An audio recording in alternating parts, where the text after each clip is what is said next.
Most of the programmer beginners वो क्या सोचते हैं पता है, ठीक है, कि mixing is a wonder, mixing is a wonder. Okay Okay, you do whatever you want in programming. Okay, do mistakes, no problem. Mixing engineer will solve all the issues. No. Right? No. I know that. So just मैं चाहता हूँ कि आप बताओ कि production कितना जरूरी है, कितना मिक्सिंग जरूरी है, आप कितना मिक्सिंग पे डिपेंडेंट रह सकते हो और प्रोडक्शन में कितना फोकस करना चाहिए. क्योंकि मोस्ट ऑफ द टाइम ऐसे होता है प्रोडक्शन में जितना मिस्टेक करना है करो, जो एरर्स आता है, ठीक है, अपना मिक्सिंग इंजीनियर अच्छा होना चाहिए, उसको अच्छा पे करेंगे और हमारा गाना एकदम सुपर. मैं एक सिंपल एग्जांपल देता हूँ.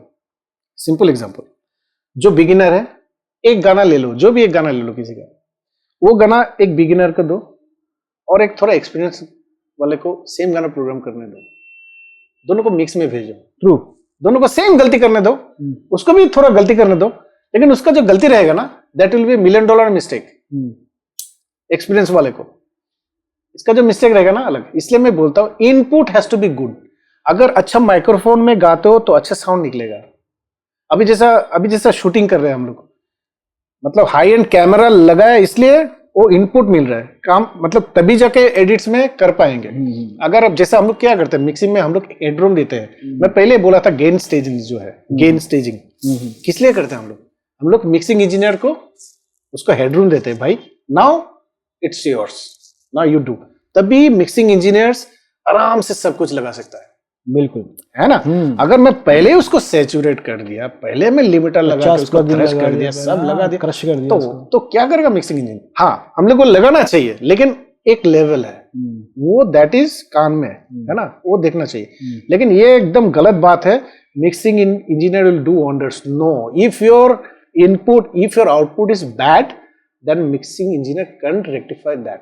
आपके पास करेक्ट प्रोडक्शन मेथड होने चाहिए, आपको प्रोडक्शन का प्रॉपर नॉलेज होना चाहिए, आपको पता होना चाहिए कौन सी जगह कहाँ प्लेस होती है, ठीक है, आपको इंस्ट्रूमेंट का नॉलेज होना चाहिए, ठीक है, आप हर चीज आपको पता होनी चाहिए और आपको उस सब चीजों पे कंट्रोल होना चाहिए जब भी आप प्रोडक्शन करते हो. राइट.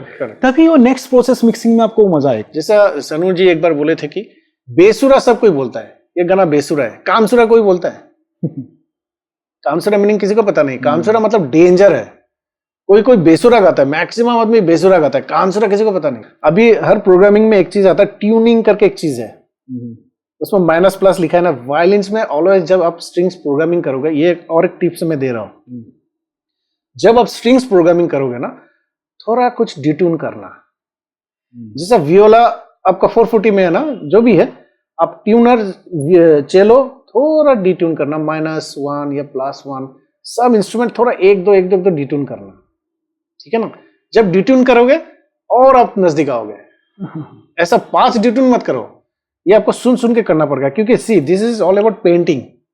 अब जैसे पेंट करते हो ना, एग्जैक्टली ये आर्ट है ना, आर्ट फॉर्म है ना, तो आपको ये करना पड़ेगा. तो ऐसा है, तो ये बोलते कांसुरा हो गया क्या, जैसा 440, ठीक है ना, वो जी स्केल में गा रहा है, लेकिन जी स्केल में नहीं गा रहा है. जिसका नीचे फ्लैट ही गा रहा है, लेकिन उसका जो स्केल है दैट इज करेक्ट. मतलब 440 से 438 अगर तुम पकड़ोगे डिट्यून करके, देखना उसका स्केल सही जा रहा है. लेकिन जब वो जी 440 में गाएगा, फिर तुम उसको करेक्ट करोगे, फिर वो कांसुरा मारेगा. मतलब उसका कान में वो स्केल का अंदाजा नहीं हो रहा है, उसमें 20% डिफरेंस है. दैट इज कॉल्ड कांसुरा. बहुत डेंजर है. और एक चीज है, म्यूजिक करने बैठने से पहले ना, पहला मैं थोड़ा स्पिरिचुअल आदमी हूँ, थोड़ा मेडिटेट करना चाहिए 5 मिनट्स का. जैसा मेडिटेट का मतलब है थोड़ा कम कूल वो गाना सुनने का. पहला मॉडर्न सॉन्ग करना है, बॉलीवुड सॉन्ग करना है, पहला you have to crack the hook. गाना कर लिया, गाने का जो होगा हुक लाइन, और म्यूजिक का भी 4 वर्ड्स का ही रहता है, ज्यादा से ज्यादा इंट्रो 4 वर्ड्स. तो अगर एक बार हुक क्रैक हो गया या इसका एक जोन क्रैक हो गया ना, एक बार वही 4 वर्ड्स का चीज क्रैक हो गया गाने में, इसका साथ जा रहा है, then the song will flow. ये मेरा कहना ही है. एक बार हुक क्रैक होगा, हुक बोले तो मतलब गाने का जो भी है, ये कौन सा जोन में जा रहा है, कौन सा चलाएगा. जैसा मैं पहला जब करता था स्क्रैचेस, पीता सुनता था, no it's not, you know, approach is not good, it's not correct. तो मेरे को बहुत टाइम लगता था अप्रोच. अच्छा, जब धीरे धीरे मैं उनका साथ ऐसा मार्च होता गया, मैं उनका साथ आइडिया थ्रो करने लगा, तब मैं समझ में, अच्छा दिस इज दैट. तो जब एक बार ऐसा हो गया ना, अप्रोच एक बार आ गया, देन कोई हिप हॉप इंडिया में हिप हॉप करके कोई जोन नहीं रहता है, इंडी बोलते हैं सब। ढलक भी आ सकता है उसमें, ये भी आ सकता है ना। राइट। तो फर्स्ट थिंग इज वो हुक पहला क्रैक होना चाहिए, मतलब जो थीम क्या कर रहे हो, जो जोन कर रहे हो, जो भी है। और ग्रूव का, मैं ग्रूव का बात बोल रहा हूँ, रिदम एकदम कड़क होना चाहिए। कोई बोलते ना मेरे को, हाँ ये समझना पड़ेगा किक फ्रंट में आना चाहिए या पीछे आना चाहिए। अगर किक ओरिएंटेड है तो किक को कंट्रोल करके 3-4 layer, you can do lots and lots of layer. लेकिन जैसा लेयर इंसर्ट करते जाओगे उसका अटैक्स कम करता रहे, मतलब रहना पड़ेगा, उसी हिसाब से उसको बैलेंस करना पड़ेगा, नहीं तो फेस शिफ्ट का साउंड आएगा। राइट है ना, वो सब देखना पड़ेगा। बस मेरा इतना सारे टिप्स है, बाकी आप देखो।